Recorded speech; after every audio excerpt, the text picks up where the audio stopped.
that's the whole deal. You've kind of given me an aha moment, Willie, too. Like the next time I am in a relationship, maybe I'm going to treat them like a toddler.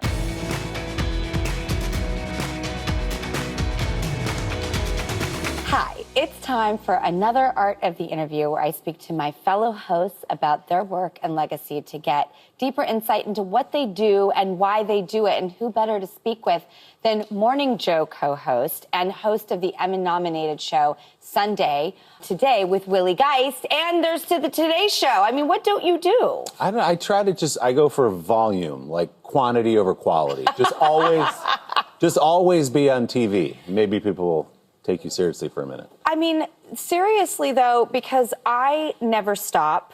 And it's like I drive myself kind of into a prolific hole on a daily basis. And I wonder why I'm tired and burnt out and I'm spread so thin. What is it for you? Why don't you stop? Because, first of all, I love it. I feel lucky. I feel grateful that I get to do this job. I feel, on the one hand, on Morning Joe, like I get to be on the front lines of the news. Literally at 6 a.m., you get the first bite at every story and set the tone for the day. Mm-hmm. And, you know, we've been doing it for almost 14 years, Morning Joe.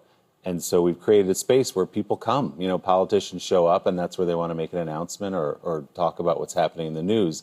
And then on the other hand, the Sunday show is a little bit different, which is, that is just something like you in here. I just started from, you know, a concrete slab and built it up from there, where I get to write all the copy and sort of have more of a creative say in what happens. Morning Joe is just about the news. You know what that show is going to be. Sunday Today, because it's once a week, we kind of curate it and craft it, and we'll start it on Wednesday and then work on Thursday and make it better on Friday and finish it off on Sunday morning. Yeah. So it's the balance of, you're in the weeds of politics of Morning Joe, and then on Sunday you get to take a little deep breath and do interviews with interesting people like you and all the people I get to interview. How do you work in the realm of politics but then come in Sunday morning neutral like that? How do you not have the baggage and yet get to be an authority over here? That's an interesting dance. It is an interesting dance, and it's not always an easy one. And I think what happened, particularly in the last 5 years, as you say, even on Morning Joe, by stating a fact or speaking something true, you offended some people who maybe supported the president. So, you know, cable news is so siloed into, okay, MSNBC is for progressives, Fox News for conservatives, CNN maybe tilts left, but maybe closer to the middle. I try just not to be that person. There are enough people with opinions. There are enough people screaming about the news. There are enough people who enjoy the cat fights and everything else that happens on cable news. And I just don't really participate in it. I try to inject information. I try to ask good questions. Sometimes those will have within them an opinion, because that's just, you know, a statement about what's happening in that story. But I try not to be the raging opinion guy on Morning Joe, because there's plenty of that already. So I think my job is to just cut through that with a politician, or again, if it's just our round table of people talking. Exactly. It's like, okay, guys, we're really making a lot of assumptions about what everyone who just woke up at 6:08 a.m. understands about this story. So I'll just kind of bring it down to the level of, all right, what are we talking about here? What's going on exactly? What are the views of this story? I can try to lay a foundation of facts. Okay, do you do that at home? Well, I try not to interview my wife too often. But do you take that art of assessment and apply it to your family? I think so. Yeah, I have a great wife, Christina, who is that way as well. I want to marry her. She's great. She's amazing. She doesn't need a lot of assessment. Like, I feel like she always has her act together. You know what I mean? I just have such a great partner, you know? I really do. And it's a true, she runs 2 companies. She's 2 startups. And she puts her heart and soul into those, and she's amazing at that. But the minute she turns that switch off, she's back and she's with us and she's running the show. So it's funny, people are like, oh, you're so busy, how do you do it? I'm like, actually, no, my wife is so busy. And so that makes both of us respect the other's time to pick up where the other one's not, you know, need some help. Why do couples have such a hard time with this? Because I hear you guys say, if I'm absent this morning, I will have the evenings, or Definitely. I've got this, you've got that, and you kind of make an agreement. Why does this elude so many couples? I don't know. Christina calls it not keeping score. So she's not going to ever say, well, you weren't here this morning. I took the kids to school, so you need to do that. It's just, I think it's understood. It's like an instinct we have for each other. And I also know she's not like sitting around watching The Real Housewives all day. She's like busting her butt, working. She doesn't need me coming up like, oh, I'm so tired. She's like, yeah, I'm tired too. So just see that in somebody. Or if she looks a little stressed or something's going on with business, I'm like, I can just see it. We don't have to say anything. I'm like, guys, let's go for a walk. Let's go to Riverside Park. Or just, just pick each other up a little bit. That's all.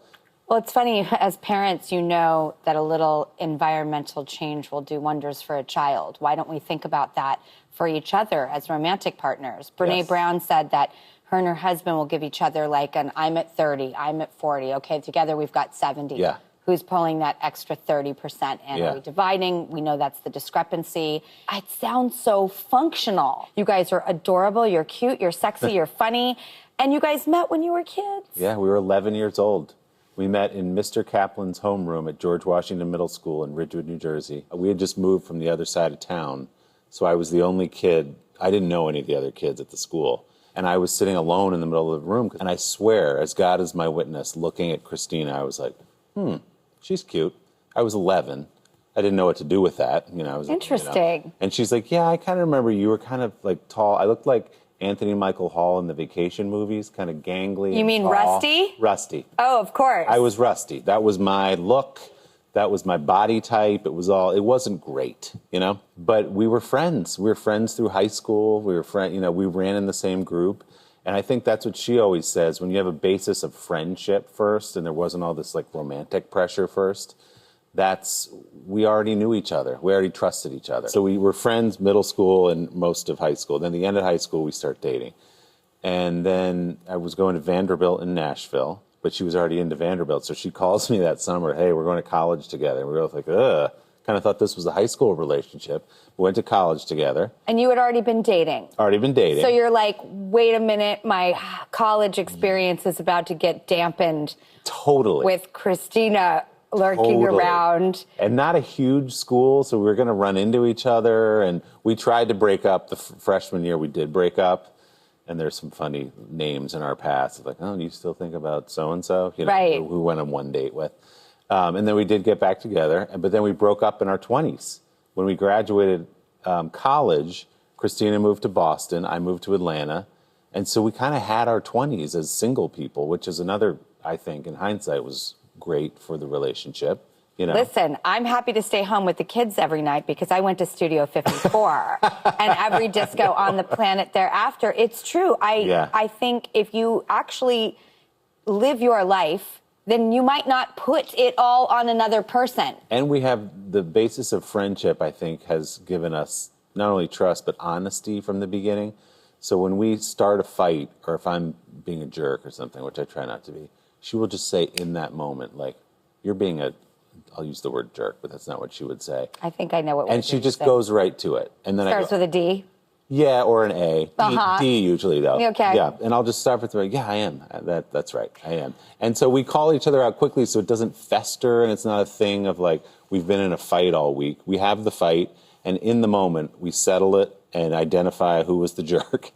And then move on. Expectations aren't just the, problem at hand. I think it's ego, too. How do you handle your ego to listen to her in that moment? Agree, laugh, and come down to the level? Because I respect her opinion enough to know that there's no ego here. I was wrong. She always laughs that she can tell, like with a toddler, that I need some rest or some food. Mm-hmm. Hey. I'm 45 years old, and she's like, let's get you some food. Yeah. Like if I'm being the D, she won't be like, I can't believe you. She'll be like, let's get you a little food. Okay. And let's have the talk in about 30 minutes. I'm like, what are you going to tuck me in for the nap too? You're hoping so. But yeah. Yeah, exactly. I could use a little sleep and a snack. What is a good piece of advice to couples to not lose perspective on how important that respect and encouragement is of your partner? You have to always have it. It always has to be there. It just has to be your guiding principle. And look, it's not a perfect relationship. We do have fights and we have disagreements and we have lulls and all the things that people have. But if you come back to that baseline, I'm not here and you're here, that we're both on the same level, if that's always in the back of your mind, I don't have to work very hard to do that because she has my respect. And I do think she's amazing in ways having nothing to do with being my wife or even the mother to my kids. But she just does great things with her life, and I have huge respect for her. And that's the whole deal. You've kind of given me an aha moment, Willie, too. Like the next time I am in a relationship, maybe I'm going to treat them like a toddler because who doesn't need a little tuck in and a little snack? It's true. But also the core wisdom there is if you do this hot under the collar in the moment, you're probably going to regret it. Exactly. So let's roll it back. Let's dial it down. Yeah. It's higher road approach. Yep. And I'm so glad that you guys do that for and with each other. Yes, and she's always right in here. She doesn't get too high or too low, which is like, that's another thing that's nice. There's no like volcanic moments necessarily. Drama is so hot when you're young and so not when you're older. And I do appreciate that your family and you as an individual seek humor and levity. And do you find that that is an antidote for you, having to present the world every day to everyone as it's happening in real time, which we all know how hard the news can be? Absolutely. I think that's another key with the respect and the honesty is a sense of humor about everything. I mean, sometimes she'll say, you need to go eat. Other times she'll just laugh in my face. Like, you are ridiculous. I love her. That's so... You're being ridiculous, and just laugh. And then I start laughing, and it's over. It goes away. And the kids are always on her, so they pile like, ooh, Dad's a little worked up. And I'm just like, oh, man, I'm outnumbered here. But I'm lucky. I'm lucky. Just want to say, since this is the art of the interview, you do such a good job because you are so curious.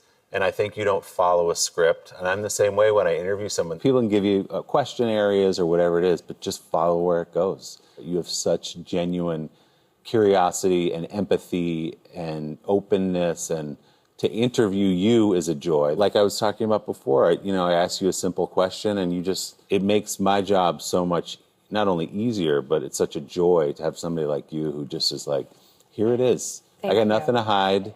And maybe somebody can learn something from this thing I'm telling you right now. And so I'm just so happy that this is going so well for you, the show. Congratulations. So much. It's true. You hope someone will dance. And I studied you and Christina so much that I was like, now I can just have an easy conversation because I learned a lot about you guys. And I do think you can't be too rote and Q&A. No. It has to flow. I don't think that comes without a ton of research and then throwing it away. Yes. And going kind of on your memory. So you're not out there, as I said before, naked and afraid. Yes. Which is how I would feel. If I come to something ill-prepared, I have rats in my stomach. Yes. It's so funny you say that because my son had a science presentation a couple weeks ago and he was nervous about Oh, gosh. it. I said, preparation crushes anxiety. If you're ready, if you know it inside and out, the anxiety slips away. And that's how I feel about my interviews. I don't want to go in and wing it and be like, I didn't read too much. What's this movie you're in? I want to know everything I could know because then I can, if it's not going the way I thought, I can go to a different place or I can react with a reference that enhances the conversation. So just be ready. Just be prepared. Have a little outline in your mind and go. I think we have a new mug in the making. It says PCA, Preparation Crushes Anxiety. I don't know how many light bulbs I can have go off in this time with you, but another one just not went off, but burst and exploded into fireworks. PCA, Preparation Crushes Anxiety. Thank you. What an honor and a privilege. Thanks for having me, Drew.